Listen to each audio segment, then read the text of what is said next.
Chapter 17 For many minutes David stood at the bateau window and watched the canoe that carried St. Pierre Boulain and the Broken Man back to the raft. It moved slowly, as if St. Pierre was loitering with a purpose and was thinking deeply of what had passed. Carrigan's fingers tightened, and his face grew tense as he gazed out into the glow of the western sun.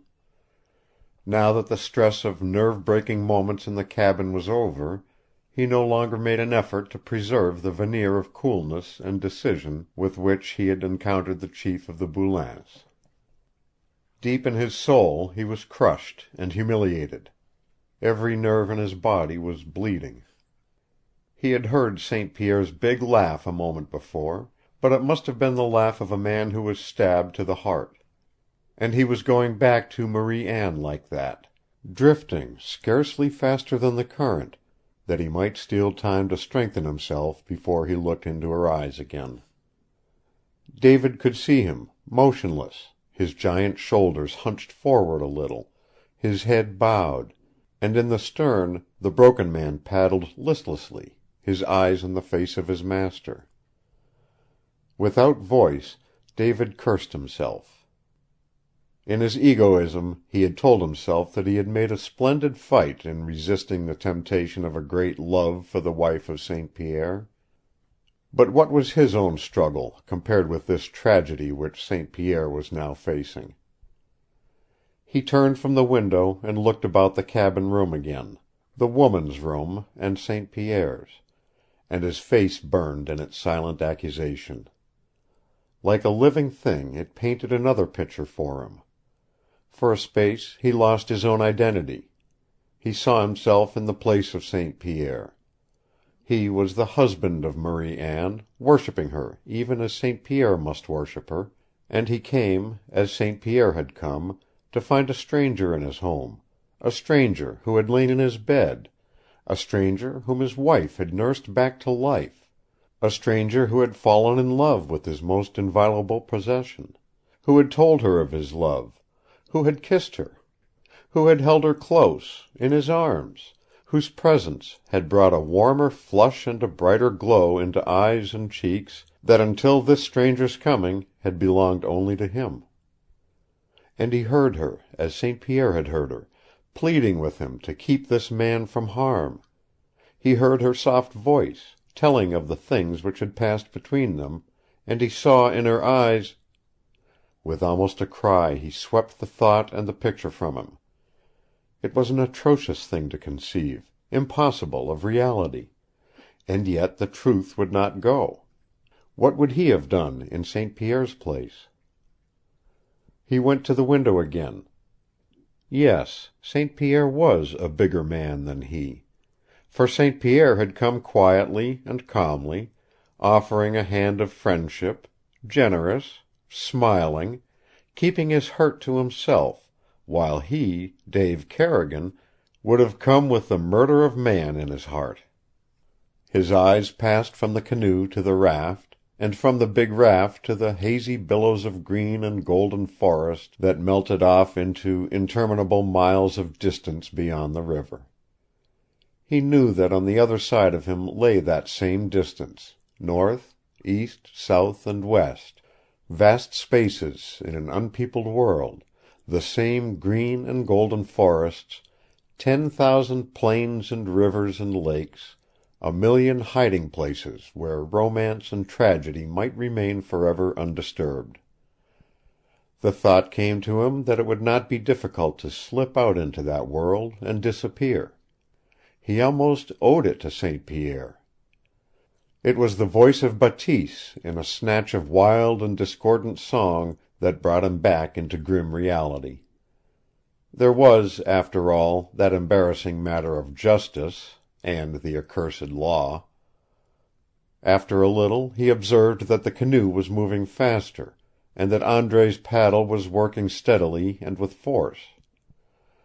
St. Pierre no longer sat hunched in the bow. His head was erect, and he was waving a hand in the direction of the raft. A figure had come from the cabin on the huge mass of floating timber. David caught the shimmer of a woman's dress, something white fluttering over her head, waving back at St. Pierre. It was Marie Anne, and he moved away from the window. He wondered what was passing between St. Pierre and his wife in the hour that followed. The bateau kept abreast of the raft, moving neither faster nor slower than it did, and twice he surrendered to the desire to scan the deck of the floating timbers through his binoculars. But the cabin held St. Pierre and Marie Anne, and he saw neither of them again until the sun was setting. Then St. Pierre came out, alone. Even at that distance over the broad river he heard the booming voice of the chief of the Boulains. Life sprang up where there had been the drowse of inactivity aboard the raft. A dozen more of the great sweeps were swiftly manned by men who appeared suddenly from the shadowed places of canvas shelters and striped tents. A murmur of voices rose over the water, and then the murmur was broken by howls and shouts as the rivermen ran to their places at the command of St. Pierre's voice, and as the sweeps began to flash in the setting sun, it gave way entirely to the evening chant of the paddling song. David gripped himself as he listened and watched the slowly drifting glory of the world that came down to the shores of the river.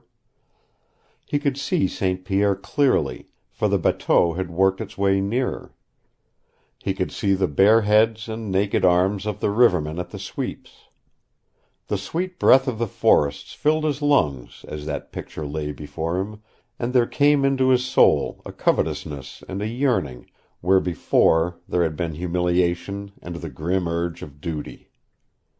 He could breathe the air of that world, he could look at its beauty, he could worship it, and yet he knew that he was not a part of it as those others were a part of it. He envied the men at the sweeps. He felt his heart swelling at the exultation and joy in their song. They were going home, home down the big rivers, home to the heart of God's country, where wives and sweethearts and happiness were waiting for them. And their visions were his visions as he stared wide-eyed and motionless over the river. And yet he was irrevocably an alien. He was more than that, an enemy, a man-hound sent out on a trail to destroy, an agent of a powerful and merciless force that carried with it punishment and death. The crew of the bateau had joined in the evening song of the rivermen on the raft, and over the ridges and hollows of the forest tops, red and green and gold in the last warm glory of the sun, echoed that chanting voice of men. David understood now what St. Pierre's command had been. The huge raft with its tented city of life was preparing to tie up for the night. A quarter of a mile ahead the river widened, so that on the far side was a low, clean shore toward which the efforts of the men at the sweeps were slowly edging the raft. York boats shot out on the shore side and dropped anchors that helped drag the big craft in. Two others tugged at tow lines fastened to the shoreside bow, and within 20 minutes the first men were plunging up out of the water on the white strip of beach and were whipping the tie lines about the nearest trees. David unconsciously was smiling in the thrill and triumph of these last moments, and not until they were over did he sense the fact that Bateese and his crew were bringing the bateau in to the opposite shore. Before the sun was quite down, both raft and houseboat were anchored for the night.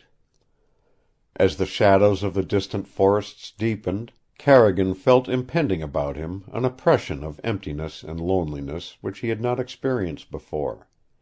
He was disappointed that the bateau had not tied up with the raft. Already he could see men building fires. Spirals of smoke began to rise from the shore, and he knew that the riverman's happiest of all hours, supper time, was close at hand. He looked at his watch. It was after 7 o'clock.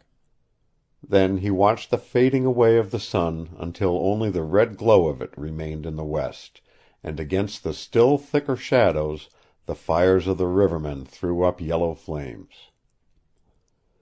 On his own side, Bateese and the bateau crew were preparing their meal. It was 8 o'clock when a man he had not seen before brought in his supper. He ate, scarcely sensing the taste of his food, and half an hour later the man reappeared for the dishes. It was not quite dark when he returned to his window, but the far shore was only an indistinct blur of gloom. The fires were brighter. One of them, built solely because of the riverman's inherent love of light and cheer, threw the blaze of its flaming logs 20 feet into the air. He wondered what Marie Anne was doing in this hour. Last night they had been together. He had marveled at the witchery of the moonlight in her hair and eyes. He had told her of the beauty of it. She had smiled. She had laughed softly with him. For hours they had sat in the spell of the golden night and the glory of the river. And tonight, now, was she with St. Pierre, waiting as they had waited last night for the rising of the moon? Had she forgotten? Could she forget?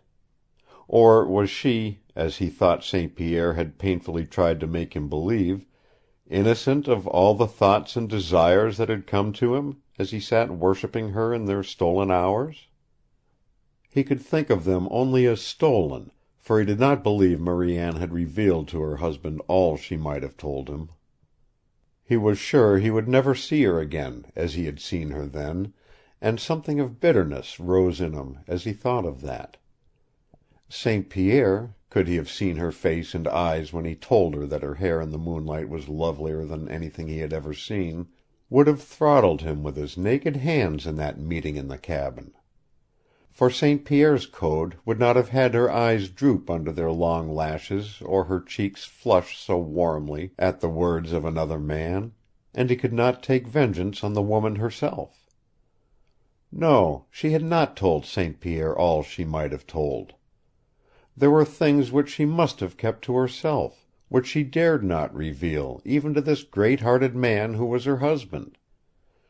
Shame, if nothing more, had kept her silent. Did she feel that shame as he was feeling it? It was inconceivable to think otherwise.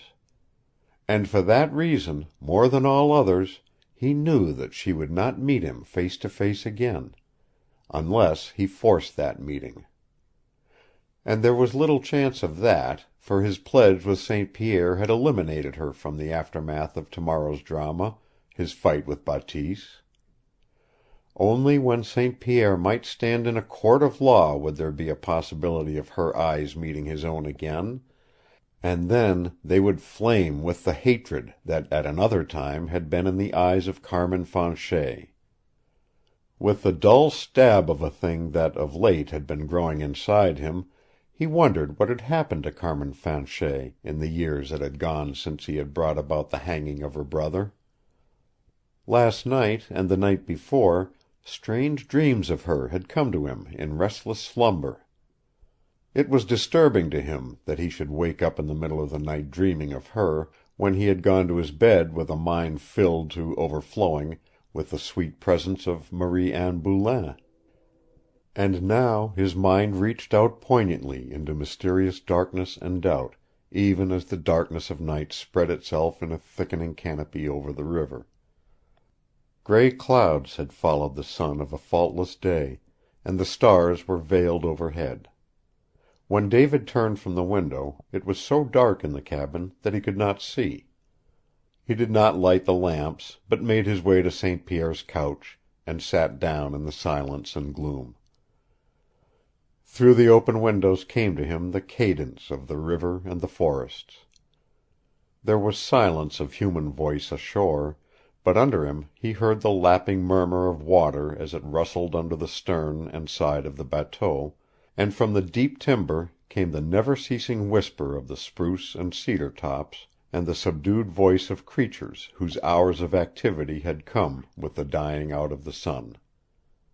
For a long time he sat in this darkness. And then there came to him a sound that was different than the other sounds, a low monotone of voices, the dipping of a paddle, and a canoe passed close under his window and up the shore. He paid small attention to it until, a little later, the canoe returned and its occupants boarded the bateau. It would have roused little interest in him then had he not heard a voice that was thrillingly like the voice of a woman. He drew his hunched shoulders erect and stared through the darkness toward the door. A moment more and there was no doubt. It was almost shock that sent the blood leaping suddenly through his veins. The inconceivable had happened. It was Marie Anne out there, talking in a low voice to Bateese. Then there came a heavy knock at his door, and he heard the door open. Through it he saw the grayer gloom of the outside night partly shut out a heavy shadow. "M'sieu," called the voice of Bateese. "I am here," said David. "You have not gone to bed, m'sieu?" "No." The heavy shadow seemed to fade away, and yet there still remained a shadow there. David's heart thumped as he noted the slenderness of it. For a space there was silence. And then, "Will you light the lamps, M'sieu David?" a soft voice came to him. "I want to come in, and I am afraid of this terrible darkness." He rose to his feet, fumbling in his pocket for matches. Chapter 17.